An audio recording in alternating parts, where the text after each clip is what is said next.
everybody. Hope you guys are catching this. I know it's kind of early, kind of an odd time, but yeah, here I am. If I get somebody to give me a 5 for 5, that would be great. Yeah, so we'll see here. We will see here. Let's see. What do we got going on? Wow. Okay. All right.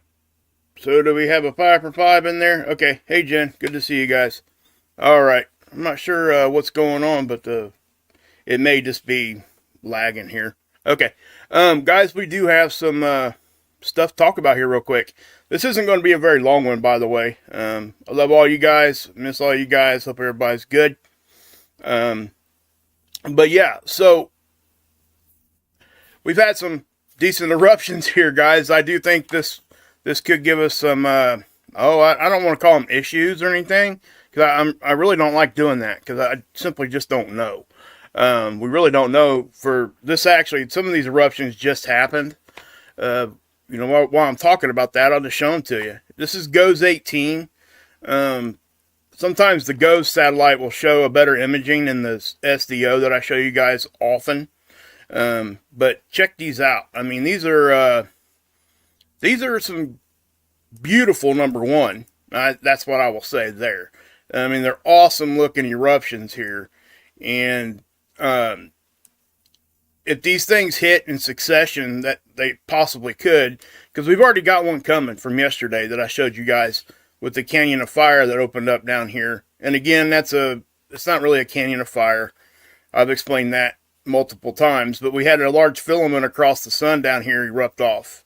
Now we've got a couple more big ones up here that erupted off. And when you look at it, it looks like it's wide enough to cover almost the whole front of the sun. And don't be scared by that. I mean, this isn't something that, I don't know. Again, we just got to pay attention to it. When we get successive CMEs and things like this popping off, and it's very early on, okay? So I don't really have a whole lot of, directional data, any of that kind of thing yet. But it does look, with it being, facing Earth here, and I'll just, again, you'll see it. Actually, I'll just back it up here. We're going in reverse there.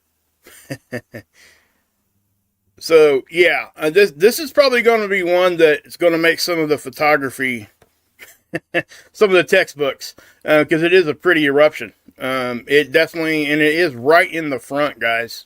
So, and it does seem to be going a little bit, north, fired out a little bit to our north, obviously, and to what would be the east. It's reversed when you're looking at the sun. Remember that, okay? But yeah, so that's a lot. I mean, this is one of the, and you get back-to-back eruptions. This one here is actually, if you see, you can watch the connection line. The filament itself is actually only about from here to here. And when it explodes out and erupts in the middle like most of them do. This second eruption back here looks like it might even be on the other side of the sun. Like on the other side of the limb there. It's kind of deceiving from this point of view. You see that? Now, it looks like it's either right on the limb or just on the other side. Now, with that being said, that does kind of give us a little bit of a shield from that. It's just a cool looking eruption. Look at that. And it gives you an idea how powerful the sun can be. And again, it can do what it wants, when it wants, however it wants to do it. I mean, we're not going to change anything on that end of it. And they are saying, like I said before, guys, we're ramping up to solar maximum faster than what was originally expected. And so we got to take that in consideration too. Maybe we're heading towards that pinnacle of, and I think that we are. I mean, all the sunspots are migrating to equatorial regions. Plus we got a large coronal hole, that's spanning from the south into the equatorial regions. So whenever you start seeing those things kind of coming towards the middle, it's an indication that the poles are actually of the sun, magnetic poles, are coming closer to each other. And, you know, when that flips, there's your, you know, there's your sun cycle. So, with that being said, I guess I could just zoom in a little bit further here for you guys. So you guys get a better look at this. And again, I'm not going to sit here and say that we're going to get some big massive thing out of this. I don't know yet. I do think that if these things hit in any kind of more than just a glancing blow, or even glancing blows, successive hits can kind of spark you a little bit further north in the strength of a CME. And that's kind of might be what we see here. You know, you get that snowplow effect from a faster CME behind a slower moving one. You get the build up, so you get multiple like shocks that hit. And it, you know, if our magnetic field or a magnetosphere isn't able to recover in time, it lets more stuff in. So, and again, I always say this, the magnetic polarity of these things is so important. That is the BZ. If the magnetic polarity of these eruptions, the majority of the plasma and stuff, if it has the wrong polarity, we can deflect it so much easier. We've seen it time and time and time and time again. So, you know, I'll just say that. So when that BZ isn't at a -6 or bigger, I mean, we really do fend off these things rather well. That's what our magnetic field's always done. Now, you know, and again, guys, we also got to keep in mind that, you know, the magnetic field is weakening. Now, is it weakening to the point where it's going to be giving us bigger issues? You know, I don't know. But it is, from all the stuff that I've read, it's about 25% weaker right now. And it's weakening, and I think that's typical during a continuous cycle of a pole reversal here on our planet. Now, when that happens is when it happens. I don't even really try to discuss that because there's so many different opinions, so many different this, and so many different that. And to be frank with you guys, I don't think anybody has it nailed down to anything, to be honest. Things are changing. I mean, look at all the new stuff coming out from the James Webb Telescope.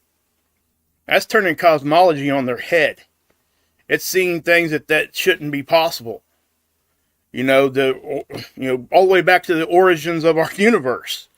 I mean, massive disruption in science. And, you know, and that's exciting in a whole different types of ways, guys. I mean, that means we're going to be looking at different stuff now. We're not just going to this, that, and just assume. We're going to go back and do things and make sure that we've got the science right, because obviously it's not nailed down. This telescope is blowing a lot of that out of the water.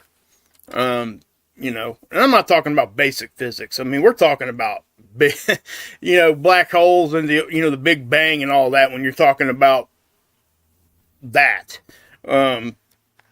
So anyway, basically their biggest argument is that they seen a galaxy, which is the oldest one that they say that they've seen. It actually was created too fast. They can't explain how fast that thing was created. So it's not matching up with their current understanding of how to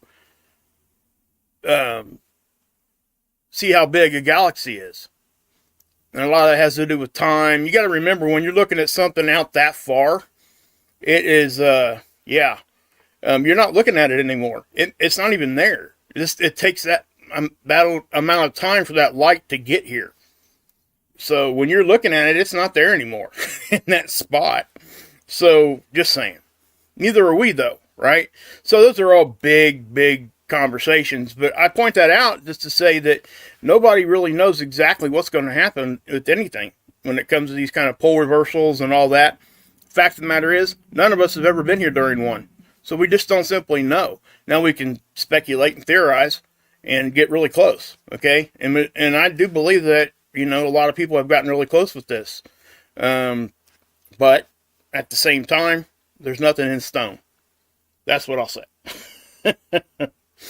But yeah, thank you, Pilgrim in the chat. Nope, not Pilgrim. Hi, Pilgrim. Hey, Hilly. Who said something about quakes? Oh, Connect Electric. Thank you for pointing that out. That's a great point, and let me tell you why. Because whenever we get these, it does increase the chances of earthquakes. Okay, that's no longer really even speculated. Okay, that's something that they concede. It's just that they don't know exactly how much or what part of it is able to be used for forecasting. Okay. Now, I also want to point out here, guys, over here at Space Weather Prediction Center, if you look at this, they're already predicting a G1. This is from the Canyon of Fire on the southern hemisphere that I showed you guys yesterday.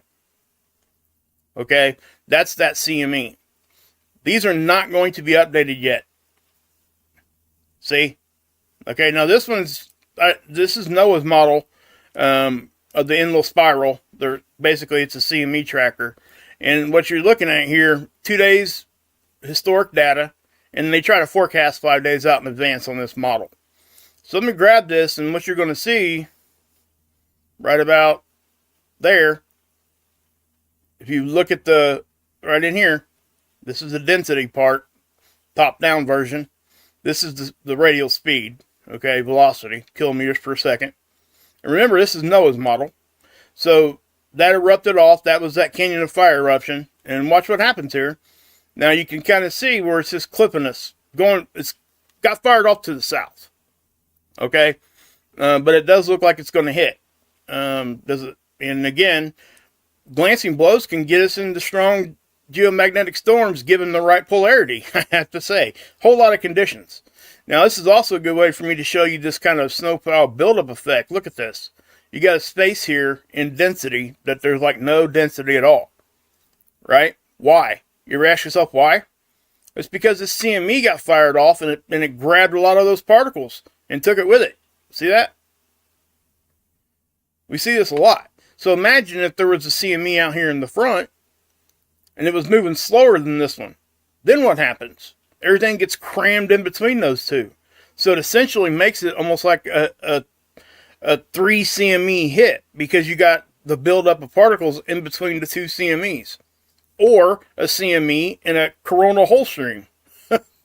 So there's a whole lot of things that can be going on, which is why this is so hard to forecast. Okay? That's why I call what I do nowcasting, because I'm not going to try to tell you guys 5 days out in advance what's going to happen. I don't have that kind of knowledge or that ability. So I stay away from any of that. So with that being said, let me pop off here and we'll go to, I do want to show you this too. This coronal hole is actually sizable, okay? So not only do we have all this stuff, we're going to connect to this coronal hole stream. Remember, the black part's the surface of the sun, not a hole in the sun, okay? And then this is seeds right here. This is the coronagraph imaging. Let me go ahead and start it. And those are the 2 eruptions there. Okay, it is missing like 4 hours, I will say. And sometimes, guys, that 4 hours is planned. Sometimes it's not, where it's missing that data. And sometimes they just want to make sure they got the data right. Okay? Especially on a bigger eruption like what we just seen. So, sometimes that happens. They'll do that and they'll just, they'll show it to you later. So, anyway, what I'm going to do is go back here. And go hit the 28th here and see if it gives us any more imaging. Probably not. No, see, let's do this. Hold up. Yeah, we're not going to get no more imaging there. Seeds is not where the data comes from. Seeds actually gets the data and puts it into these models. Okay. I just like showing you guys the coronagraph because it's easier to show you guys what's actually happening. You get that contrast of colors. I could take this red one, and I've done it before, and put a filter on it so you guys can see better. But it's just easier to do it this way. So anyway, so what I'll do here, guys, just so you guys can kind of see. Now I will say this too. You see this right here, this sunspot grouping? This one here has like got my my attention, and the reason why is when you start seeing those cores get that close together, yeah, things are going to start mixing polarity wise.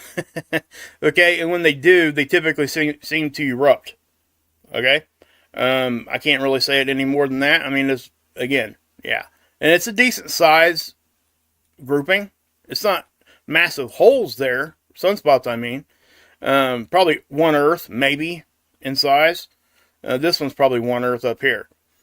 But these eruptions were over here, right? So that should tell you something, guys. They didn't come from sunspots. It was a filament. So people always just go straight to the sunspots and flares and all this stuff. Let me tell you something. Filaments, in my opinion, I mean, when those suckers release, they're shooting out a bunch of plasma. Now, I will say, a sunspot, when it produces an X-flare, disrupts the whole area, and it will bam. I mean, it's going to erupt out, right? And that's what we look at, because you get both then. When you get a filament erupting, you're not really getting a whole lot of X-ray. You're just getting a bunch of plasma shot out. Okay? So I wanted to point that out, but we got to watch this one here. This one here is could end up being significant. I don't, again, I don't know. I wish I did. I wish I had a fortune-telling machine, but I don't. If you want a fortune-telling machine, I'm sure there's some people on the internet that'll get you one. Anyway, so again, here on the 30th is when this first one, the one is supposed to erupt or hit. I'm sorry, right? So now we got 3 days, probably 2 to 3 days till this one hits, and then right about the same time, you're going to have this coronal hole stream hitting. So we're going to have to pay attention the next, 2 days out and 3 plus. Okay. Let me do this for you guys. I'm not sure if you guys can. Okay. Let's my dog's getting ready to come out of her room, so if you guys hear something, that's what it is. I apologize. She's probably going to attack me. Oh my gosh, look at that, guys. This is an update. That's both of them. Yeah, they're going to hit. Okay? That's just what, look at that. They're both going to hit. It looks like they're both going to hit about the same time. We are definitely going to have to watch this one. Looking at that now, I'm looking at it for the first time with you guys. I don't want to sit here and say that it's going to be power out and all that kind of stuff, because I'm not going to say that. I simply don't have that info yet. With this coming as fast as it looks like it's going to hit, let's see here. Looks about 2 days, 2.5. It's on the faster side. You can even just tell by looking at it. Now, I want to say this too. This is just one model. This is NASA's version of it. Okay? So we are absolutely going to have to watch this one. No fear, guys. Okay, there's nothing to be fearful here. We can't change anything anyway, even if it was. So please just come back and check in with me. I'm going to update you guys anytime anything significant happens. Okay? I always do. I'm getting back to live streaming more every day. I'm going to be doing that more often. I'm going to be bringing people in. You can tell where this is dense too, guys. See the purple and whites? See that? Yeah, so if this actually happens, how NASA has it hitting us right here, we're looking at G3 probably at the least with that kind of a hit. And with us having the other geomagnetism hanging around, who knows, guys? But I will be giving you guys updates. That is a promise. Okay? I will be here for that. So, yeah, guys. So, with that being said, I don't have a whole lot more. My dog's going to come out here and just jack it all up. So, I'm going to have to get off here. Thanks to everybody, guys. Please share this out. Please. This is one of the, probably, in my opinion, one of the more important ones that I just did quickly for you guys. Let everybody know that this is going on, just so they can watch it, right? I mean, there's nothing to be fearful. But I wanted to come out here and show you guys this, because I look at this stuff all night long. I keep up on this stuff, and it's just what I do, right? So, if you could, guys, please share this out. Leave me a like, leave me a comment if you could.